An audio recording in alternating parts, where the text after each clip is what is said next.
guys, today we're going to talk about Meghan, the Duchess of Sussex. We're going to talk about a segment taken from a GB News interview. If you don't know what GB News is, it's a conservative TV channel in England, and it's an anti-Harry media. They run clips about Harry and Meghan all the time, interviewing people so they can come and slam Meghan. This is the case here in this clip. I'm showing this clip because it's representative of what's happening now in England, where the favorite sports of the British media is to slam Meghan, the Duchess of Sussex, slamming her products and actually trying to sabotage everything that she does. So I'm going to let you watch this clip. A lot of people are saying, why does it matter? This is a recipe, and it's just based on her own homemade jam, but it does send out a message. People think they're buying into the illusion of something crafted by royal hands or formerly royal hands. It's not quite as it seemed. Well, that's the thing. I don't think this is the gotcha moment that the press are hoping for.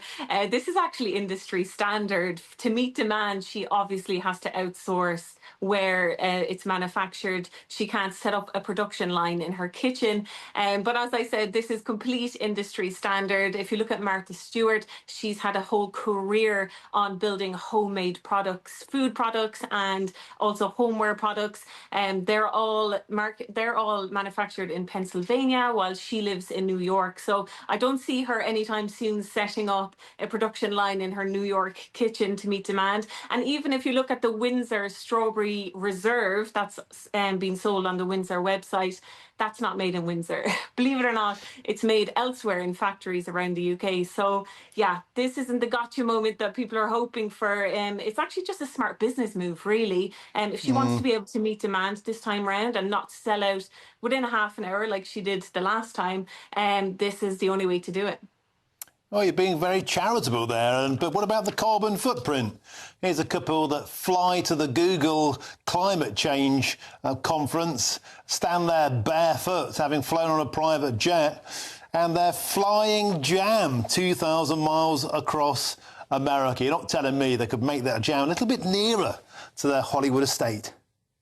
Well, the carbon footprint is actually every single business out there. If you look at all the businesses, large companies, all the ones that we know today, they all use manufacturing plants that aren't in the location where the product was created. So it's just industry standard. It happens. If we're looking at Meghan Markle with this fine tooth comb, that means we have to open it up and look at absolutely every single massive business in the world and ask, why are you producing it so far away from home? Shouldn't this be produced in your kitchen? What about the carbon footprint?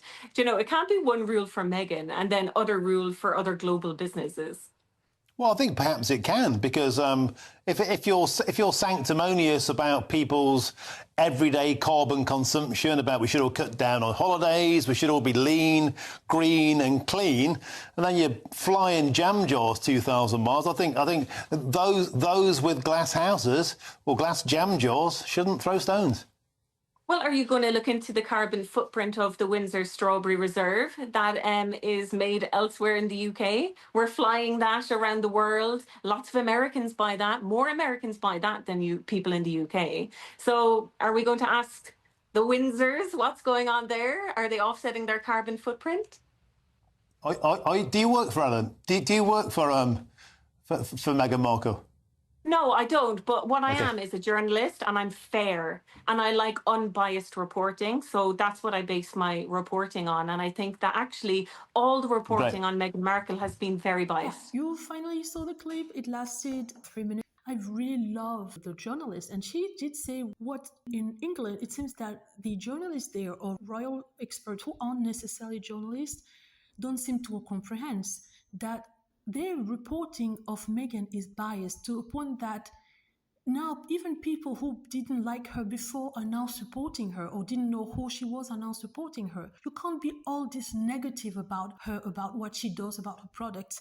The Daily Mail has gone as far as to track where the products were produced and wrote an article on how it doesn't respect the carbon footprint of Meghan and Harry, and that it was hypocritical because they were climate change advocate, right? But this woman says that if you say that about Meghan, are you going to follow and scrutinize the product sold by Prince William and King Charles the same way? because they themselves ship their products to the United States, around the world as well, and nobody ever scrutinized it the way Meghan is being scrutinized. And then the guy, since he didn't have any valid arguments, because all the arguments he was giving out reeked of bias and were unfair, he accused her, the journalist, Ellen something, I forgot her name, of working for Meghan or being paid by Meghan. And she just said, no, I'm not being paid by Meghan. I don't work for Meghan. I'm just a journalist. I'm doing my job. My job is reporting fairly and giving a balanced report and not something biased like some of the media in England do. He was like lost for words, right? And wow, I was just shocked that he actually told her that she was paid by Meghan, as if she was like some royal experts, right? It's crazy how in England they are so biased against Meghan. We don't even know why. I understand that you can criticize someone, you can criticize Meghan, but that it goes to that extent, it's a bit too much. Anywho, I'm happy that she put him back to his place. He looks so ridiculous. And even when you read the comments under this clip shared by GB News, the usual suspects who attack Meghan on the daily basis were not there to comment because it was so obvious, so ridiculous, and she made a valid point about what's been happening in the criticism and commentary on Meghan Markle's live products or whatever. So that's what I wanted to say here. Tell me what you think. Hope you like the video. Feel free to click on like if it's the case. Subscribe for more videos and click on the notification bell to be notified when I post a new video. Thank you.